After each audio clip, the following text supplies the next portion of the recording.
Bismillahirrahmanirrahim. Assalamualaikum warahmatullahi wabarakatuh. Anak saya dan soleha, apa kabarnya hari ini? Alhamdulillah, luar biasa, sukses, Allahu Akbar. Alhamdulillah soleh-soleha, hari ini giliran Bu Gina menemani soleh-soleha yang di rumah dalam video pembelajaran ini ya. Nah, mudah-mudahan soleh-soleha senantiasa semangat. Walaupun belajar dari rumah, tetap ya harus semangat. Nah, kira-kira materi apa nih yang hari ini akan kita pelajari? Kita lihat sama-sama yuk. Soleh-soleha, hari ini kita akan membahas ya tentang kita masih di tema 4 ya, masih di tema 4, subtema yang kedua ya. Kita sudah masuk subtema yang kedua dan kita masuk ke pembelajaran yang pertama. Nah, hari ini kita akan membahas tentang bahasa Indonesia dan matematika, yang tujuannya adalah yang pertama, soleh-soleha mampu mengenal kosakata dan konsep tentang lingkungan sehat dan tidak sehat, dan yang kedua, soleh-soleha mampu mengelompokkan bangun datar berdasarkan ciri-cirinya. Wah, luar biasa ya.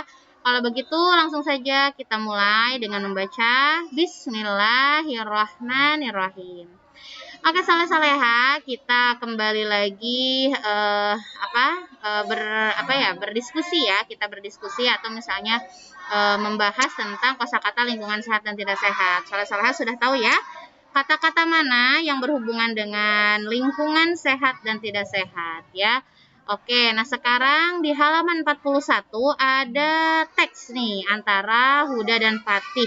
Coba soleh-soleha baca ya. Yang nggak ada bukunya boleh nih dilihat di sini ya. Boleh nanti di-pause dulu ya. Kita bacakan sama-sama ya. Sebentar lagi lomba kebersihan akan dimulai. Apa persiapan kelas kita? Kata Huda. Lalu Fatih menjawab, kita harus mempersiapkan dengan baik. Lalu kata Nisa, kita harus bekerja sama dengan kompak. Lalu kata Okto, apa ide kita untuk perlombaan itu? Lalu Lilis menjawab, kita harus menyiapkan alat kebersihan yang lengkap. Kita harus menghias kelas agar rapi dan bagus. Lalu Nisa berkata, aku akan membawa bunga plastik. Nah, kata Huda, baiklah, kita harus kompak merapikan kelas. Lalu kata Okto, kita harus menyiapkan sapu, pel, kemoceng, lap, taplak meja, dan lain-lain. Lalu Fatih menjawab, baik teman-teman, kita harus semangat dan kompak. Nah, soleh-soleha, ini adalah gambaran ketika anak-anak di sekolah ya, ada Huda, ada Fatih, ada Nisa, ada Okto, ada Lilis ya.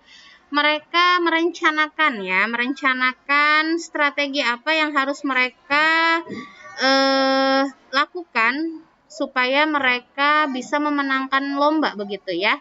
Nah, berarti lombanya kan ini lomba kebersihan. Nah, berarti mereka harus mempersiapkan supaya kelasnya bersih dan rapih. Nah, apa saja yang harus disiapkan?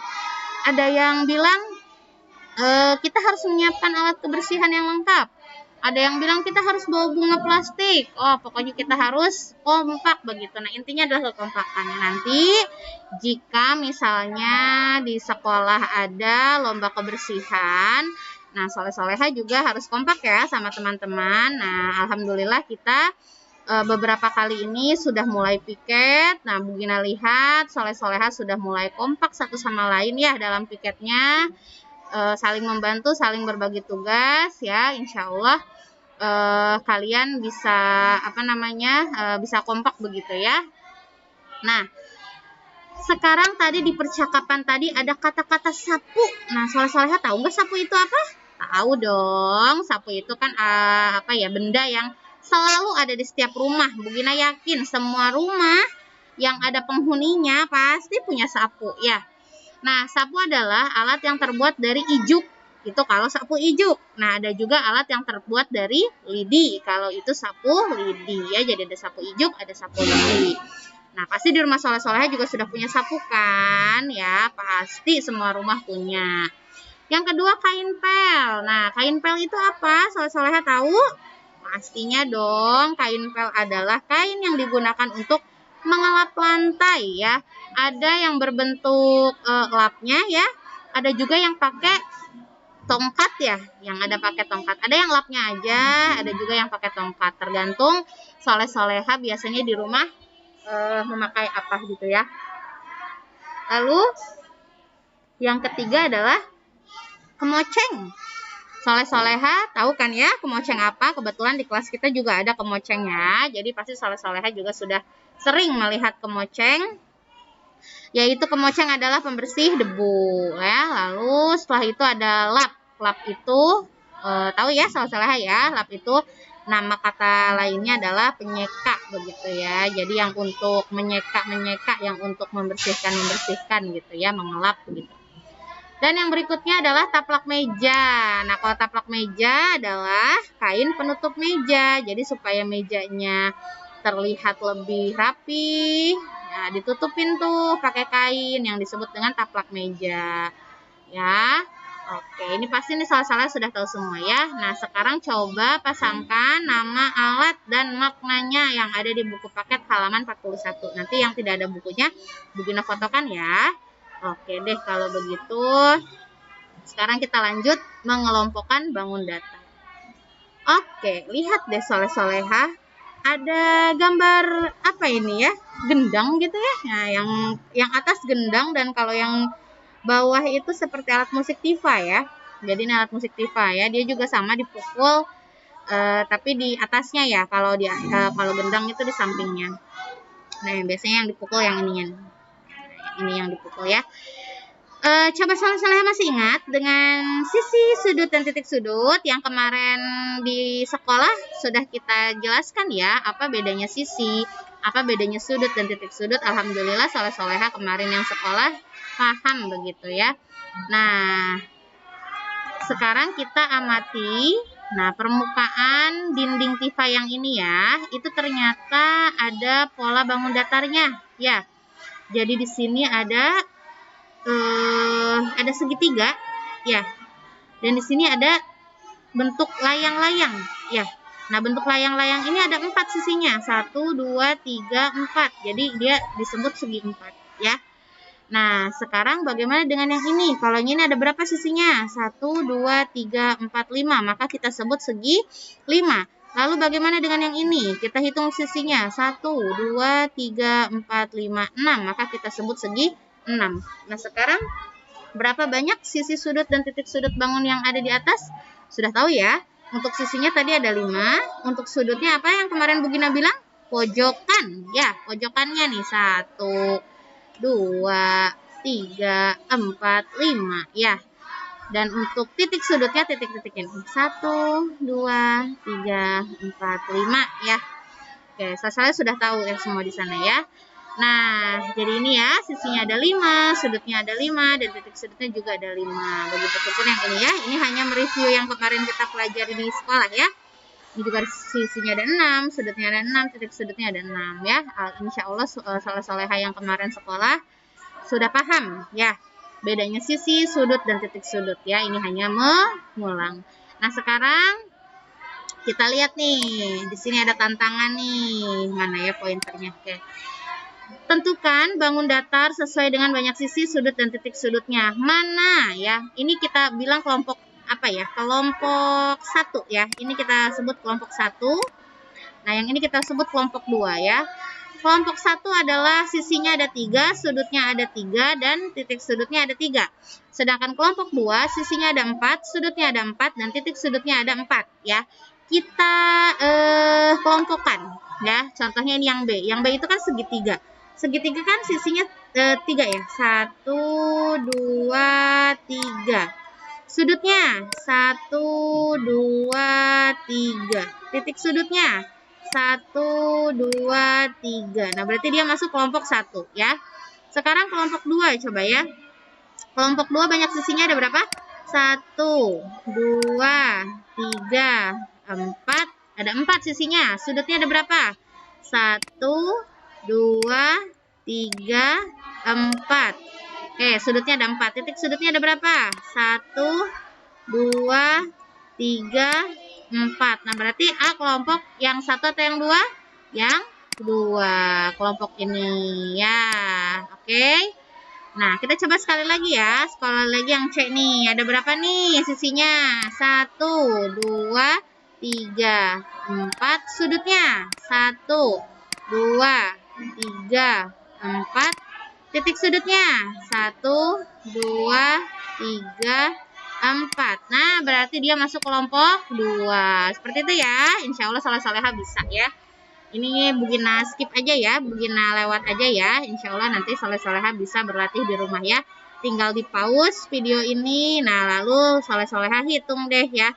Sisi yang ini, sisi yang ini, sisi yang ini, dan lain-lain. Dan dikelompokkan apakah dia masuk kelompok 1 atau kelompok 2. Oke? Nah, ini tadi jawabannya ya. Nah, sekarang supaya soleh-soleha lebih paham, karena kita akan mengelompokkan bangun datar, maka coba kelompokkan sesuai dengan banyak sisi sudut dan titik sudutnya ya.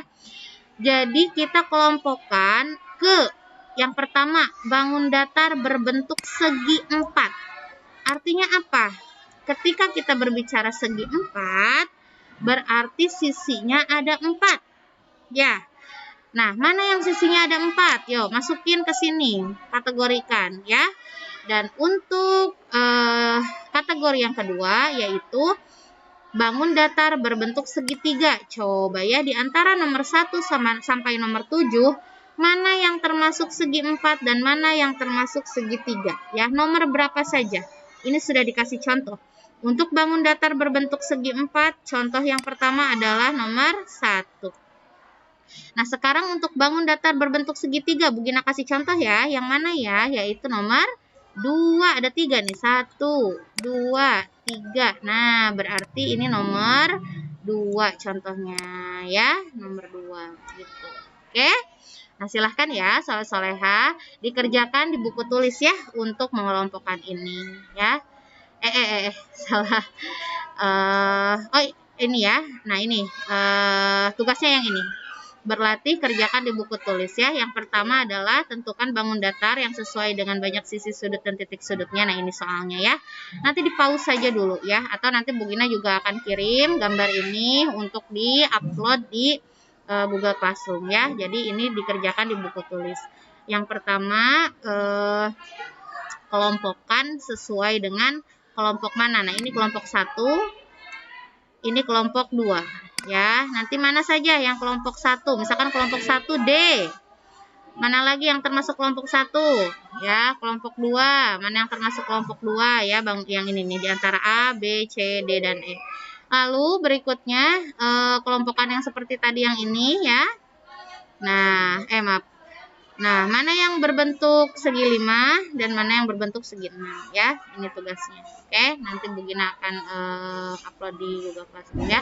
Oke, alhamdulillah soleh-soleha untuk hari ini kita sudah belajar tentang kosakata lingkungan sehat dan tidak sehat dan kita sudah mengelompokkan jenis bangun datar.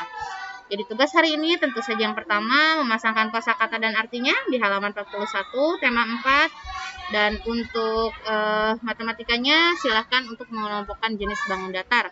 Yang pertama sesuai kelompoknya, kelompok 1 atau kelompok 2 dilihat dari jumlah sisi, sudut dan titik sudut. Dan yang kedua mengelompokkan berdasarkan apakah dia segi 5 atau segi 6 begitu ya, soleh-soleha ya. Oke.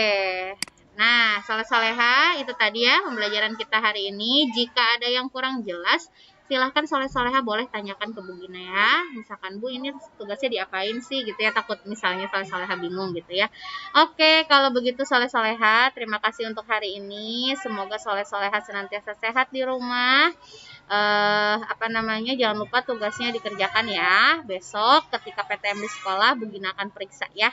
Tentunya akan berbeda nilainya bagi yang mengerjakan tugas dan yang mengerjakan tugasnya terlambat begitu ya.